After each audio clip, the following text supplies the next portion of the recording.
एक समय की बात है। नारद मुनि कैलाश पर्वत पर भगवान शिव जी से मिलने के लिए गए। वहां पहुंचकर देवर्षि नारद मुनि जी ने भगवान शिव शंकर भोलेनाथ जी को प्रणाम किए। भगवान शिव जी ने बड़े प्रेम से देवर्षि नारद मुनि का आदर सत्कार किए और पूछे, हैं नारद मुनि, तुम्हारा कैलाश पर्वत पर आने का क्या प्रयोजन है? अवश्य ही तुम किसी महत्वपूर्ण कार्य से या किसी महत्वपूर्ण समाचार लेकर आए हो। तब नारद मुनि ने कहा, है देवों के देव महादेव, हे भोलेनाथ, आपसे कोई बात छिपी नहीं है। आप तो अंतर्यामी है। आप तीनों लोक में सबसे बड़े और आपसे कोई भी बात छिपी नहीं है। आपको समस्त चराचर की भूत और भविष्य का ज्ञान है। इसलिए मैं आपके पास एक महत्वपूर्ण प्रश्न लेकर आया हूं। कृपया आप मेरे प्रश्न का समाधान करने की कृपा कीजिए। भगवान शिव जी ने कहा, मुनिवर, तुम सत्य कहते हो। हम तीनों लोकों में वास करने वाले सभी प्राणियों के बारे में जानते हैं। आखिर तुम्हारा प्रश्न क्या है? तुम मुझसे क्या जानना चाहते हो? तब नारद मुनि ने कहा, हे भोलेनाथ, मैं मृत्यु लोक में भ्रमण करने गया था और वहां से लौट रहा हूं। वहां मैं भूत प्रेत और पिशाच आदि कई विचित्र चीजों को देखा जो वन में निवास करती है। इसके साथ मैंने देखा कि सभी दुष्ट शक्तियों मनुष्यों को परेशान करती रहती हैं और उन्हें हमेशा दुख देती है। इसका क्या कारण है? और यह सभी बुरी शक्तियों मनुष्यों को क्यों परेशान करती रहती हैं? इसके अलावा मेरे मन में एक और प्रश्न उठ रहा है कि मनुष्य कई बार सपने में अपने पूर्वजों को देखता है। इसका क्या अर्थ होता है? सपने में मरे हुए लोग दिखाई देने का क्या मतलब है? इससे मनुष्य को कौन से संकेत मिलते हैं? हे भोलेनाथ, मैं समस्त मनुष्य जाति के कल्याण के लिए इन प्रश्नों के उत्तर जानने के लिए ही आपके पास आया हूं। नारद मुनि के प्रश्न सुनकर भगवान शिव ने कहा, हे मुनिवर, तुमने समस्त मानव जाति के कल्याण के लिए उचित प्रश्न किए हैं। मैं तुम्हें इन प्रश्नों के उत्तर अवश्य दूंगा, परंतु उससे पहले मैं तुम्हें एक पवित्र कथा सुनाता हूं। इस कथा में तुम्हें तुम्हारे इन प्रश्नों के उत्तर मिल जाएंगे। तुम इस कथा को बड़े ध्यान से सुनो और जो भी प्राणी इस पवित्र कथा को ध्यान लगाकर सुनेगा उसके घर में हमेशा खुशहाली बनी रहेगी और उन्नति के नए द्वार खुलते चले जाएंगे और भाग्य चमक जाएगी। तब नारद मुनि ने कहा, हे भोलेनाथ, आप मुझे वह पवित्र कथा सुनाइए, मैं उसे बड़े ध्यान से सुनूंगा। फिर भगवान शिव ने नारद मुनि को यह पवित्र कथा सुनाई। एक समय की बात है, मध्य देश में एक बड़ी सुंदर और रमणीय नगरी थी। उसे नगरी में एक व्यापारी अपने 4 भाइयों के साथ रहता था। व्यापारी और उसके सभी भाइयों का विवाह हो चुका था और वे सभी मिलजुल कर बड़े प्रेम से रहते थे। व्यापारी के घर में किसी भी चीज की कोई कमी नहीं थी, क्योंकि वे सभी मिलजुल कर व्यापार करते थे। उसे नगरी में उसे व्यापारी जैसा कोई भी धनवान नहीं था।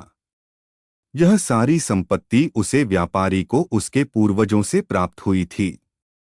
व्यापारी के पूर्वज बहुत बड़े दानी और दयालु थे। वे सभी दान धर्म यज्ञ और अनेक प्रकार के धार्मिक कार्य किया करते थे, परंतु वह व्यापारी बड़ा कंजूस स्वभाव का था और उसके अंदर उसके पूर्वजों के लक्षण बिल्कुल भी नहीं थे। व्यापारी ने अपने जीवन में न तो कभी दान किया, न कभी यज्ञ करवाया और न ही कोई धार्मिक कार्य करवाया। वही व्यापारी के पूर्वज भूखे को भोजन कराते थे और निर्वस्त्र को वस्त्र दान देकर देते थे और गरीबों की कई प्रकार से सेवा करते थे। परंतु व्यापारी अपने पूर्वजों का अनुसरण नहीं करता था और हमेशा ही धन इकट्ठा करने में लगा रहता था। इस तरह से उसे व्यापारी के पास बहुत सारी संपत्ति हो गई। लेकिन उसके पूर्वज उससे बहुत नाराज हो गए। व्यापारी के पूर्वजों को अपने बेटे का व्यवहार ठीक नहीं लगा और वह पितृलोक में दुखी रहने लगे। धन कमाने के लालच में व्यापारी इतना अंधा हो गया कि वह अपने पूर्वजों को डोट भी भूल गया और उसने धीरे धीरे अपने पूर्वजों का श्राद्ध तथा तर्पण आदि कार्य करना भी बंद कर दिया, जिससे उसके पूर्वजों की आत्मा की तृप्ति नहीं हो पाई।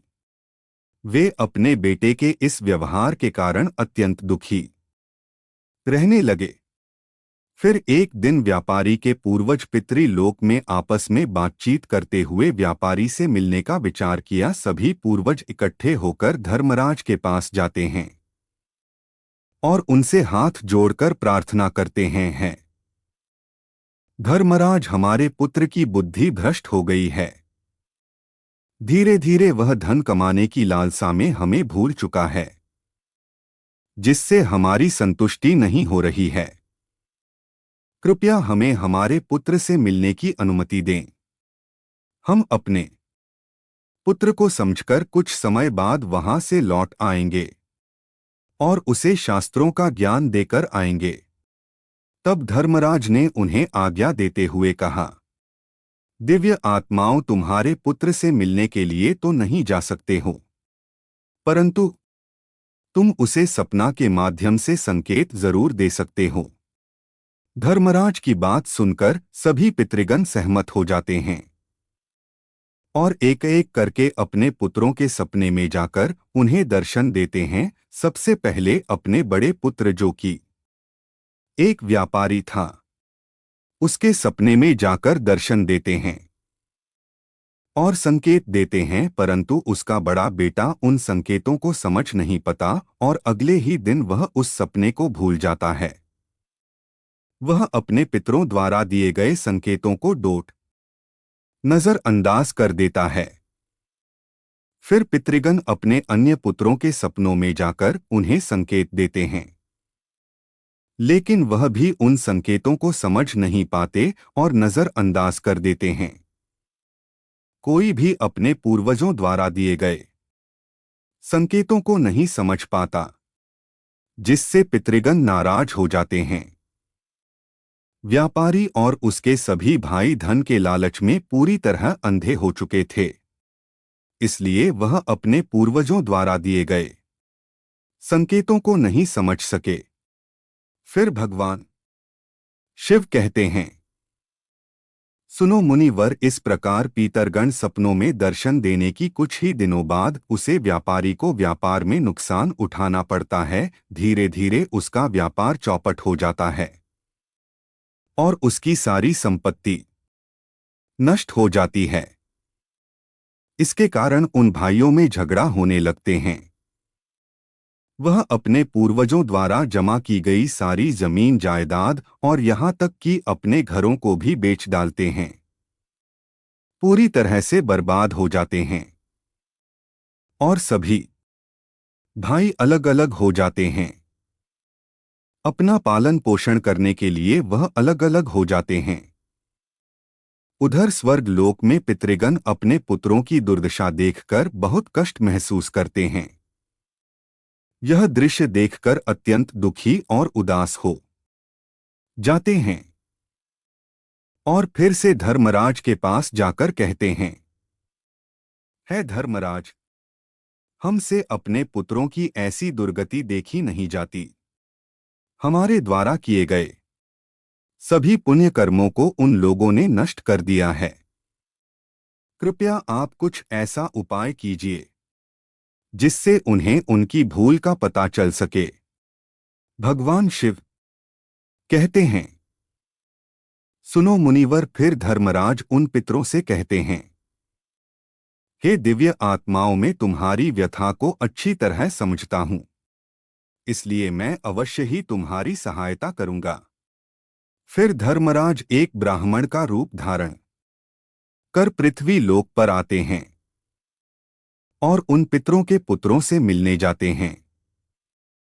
वह सबसे पहले व्यापारी के घर जाते हैं वह व्यापारी बिस्तर पर पड़ा हुआ था, क्योंकि उसे कई प्रकार की बीमारियों ने घेर रखा था।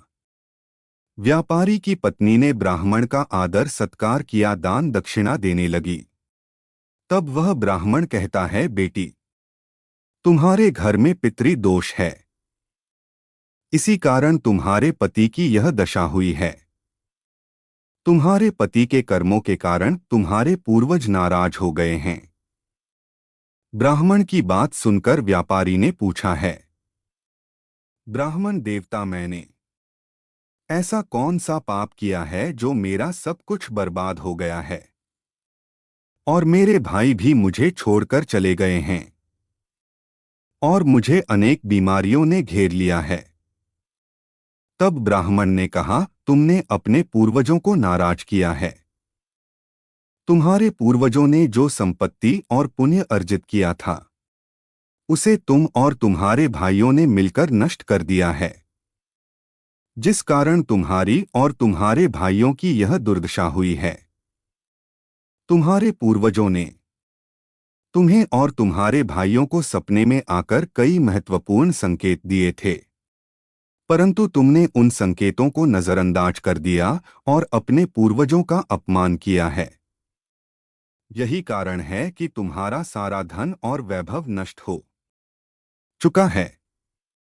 इस प्रकार ब्राह्मण द्वारा बताए जाने पर व्यापारी को सब कुछ याद आ जाता है और उसे याद आता है कि सपने में उसके पूर्वजों ने उसे दर्शन दिए थे।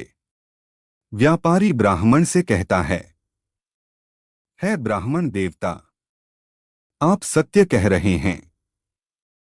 हमारे पूर्वजों ने हमें सपना में दर्शन अवश्य दिए थे, किंतु हम उनके संकेत को समझ नहीं पाए। कृपया मुझे बताएं कि सपने में पूर्वजों को देखने पर क्या संकेत मिलते हैं। भगवान शिव कहते हैं, सुनो मुनि। पर फिर ब्राह्मण देवता ने कहा है, पुत्र ध्यान से सुनो, मैं तुम्हें सपने में पूर्वजों के दर्शन होने पर मिलने वाले संकेतों के बारे में बताता हूँ। धर्मराज कहते हैं, यदि पितरों का उद्धार नहीं होता है तो वह प्रेत योनि में ही मृत्यु लोक में भटकते रहते हैं और भूख प्यास से व्याकुल होकर अपने परिवार जनों के घर में प्रवेश करते हैं।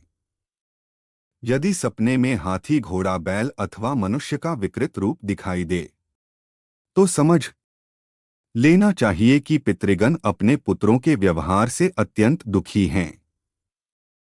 जो मनुष्य पशु पक्षियों को अन्न का दान नहीं करता है उसके पितृ अत्यंत दुखी होते हैं और पशुओं का रूप धारण करके सपनों में दर्शन देते हैं। यदि मनुष्य को कोई ऐसा सपना आता है जिसमें कोई पशु अथवा जानवर मनुष्य की वाणी में बोलता हुआ दिखाई दे, जैसे कुत्ता, बिल्ली, भैंस आदि मनुष्य की तरफ बातें करते हुए दिखाई दे, तो इसका अर्थ यह होता है कि मनुष्य के पितृ उसे अत्यंत रुष्ट है। ऐसे मनुष्य को भविष्य में भयंकर अपमान का सामना करना पड़ सकता है। ऐसे मनुष्य के जीवन में दुख और क्लेश होता है। उसके भाई बंधु पशुओं की भांति आपस में ही युद्ध करने लगते हैं। यदि धर्मराज कुछ मांगते हुए दिखाई देते हैं तो उसे सपने को मनुष्य को कभी भी नजरअंदाज नहीं करना चाहिए। इसका अर्थ यह होता है कि उसके पूर्वज और असंतुष्ट हैं और उनकी पितृ लोक में तृप्ति नहीं होती है। जिस मनुष्य को सपने में उसके मृत पूर्वज कुछ मांगते हुए दिखाई देते हैं उसका सारा अन्न धन भंडार धीरे धीरे समाप्त हो जाता है और वह दरिद्रता में पड़ जाता है और उसकी हालत एक भिखारी के समान हो जाती है। इसलिए उस मनुष्य को तुरंत अन्न का दान करना चाहिए जिससे उसके मृत पूर्वज संतुष्ट हो सके। यदि सपने में कोई पूर्वज क्रोधी अवस्था में दिखाई देता है तो उसे मनुष्य के पूर्वज उसके कार्यों से संतुष्ट नहीं होते हैं। और वह मनुष्य जो भी काम धंधा करता है उसमें उसे नुकसान उठाना पड़ता है और उसके द्वारा किए गए सभी कार्य व्यर्थ हो जाते हैं तथा उनका कोई फल उसे प्राप्त नहीं होता है। यदि सपने में पूर्वज दिखाई देते हैं और अचानक से अदृश्य हो जाते हैं तो समझना चाहिए कि आने वाले समय में उसे व्यक्ति पर कोई बड़ा संकट आने वाला है।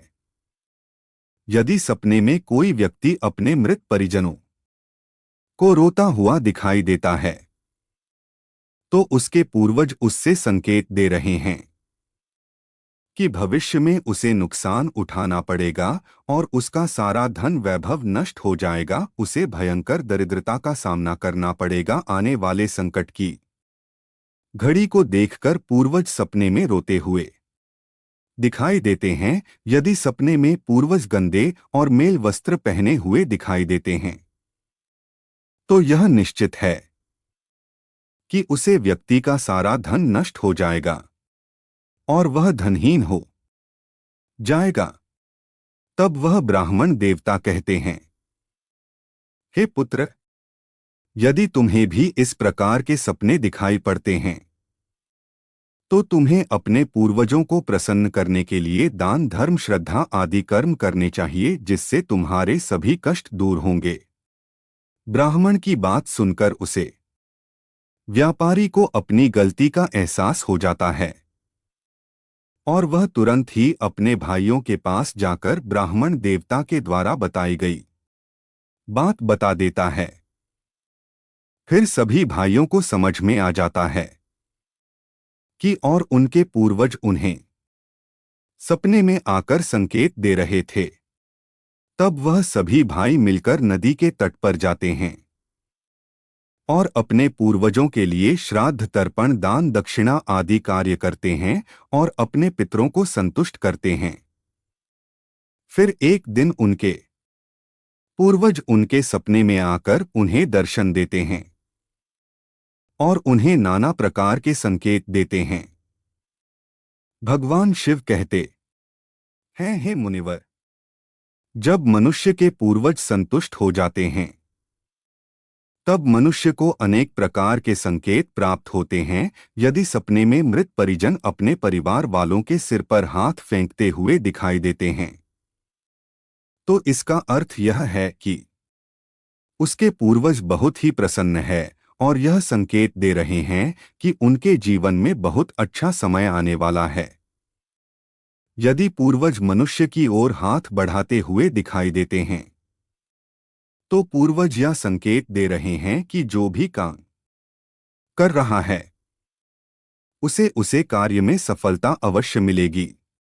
यदि सपने में पूर्वज स्वस्थ दिखाई देते हैं, उनके मुख पर तेज होता है और उनके वस्त्र चमकीले और सफेद रंग के होते हैं तो यह समझना चाहिए कि उनके पितरों को मुक्ति मिल चुकी है। अगर सपने में पूर्वज दूर आकाश में बादलों के बीच बैठे हुए दिखाई देते हैं तो यह शुभ संकेत है। मनुष्य के पूर्वज अत्यंत प्रसन्न है और उसे आशीर्वाद दे रहे हैं। इस प्रकार से हम सभी भाइयों के पूर्वजों के द्वारा शुभ संकेत प्राप्त होते हैं और उनका खोया हुआ सारा धन संपत्ति धीरे धीरे वापस मिल जाती है। सभी भाई मिलजुल कर एक साथ रहने लगते हैं और सुखपूर्वक अपना जीवन व्यतीत करते हैं। भगवान शिव कहते हैं, हे मुनिवर, जिसके घर के पूर्वज खुश रहते हैं उस घर में सुख संपत्ति और खुशहाली होती है। जिस घर के पूर्वज दुखी रहते हैं उसे घर के मनुष्य कई समस्याओं से घिरे रहते हैं। अगर वीडियो पसंद आई हो तो हमारे चैनल को लाइक, सब्सक्राइब और शेयर अवश्य करें। कमेंट बॉक्स में हर हर महादेव जरूर लिखें। धन्यवाद।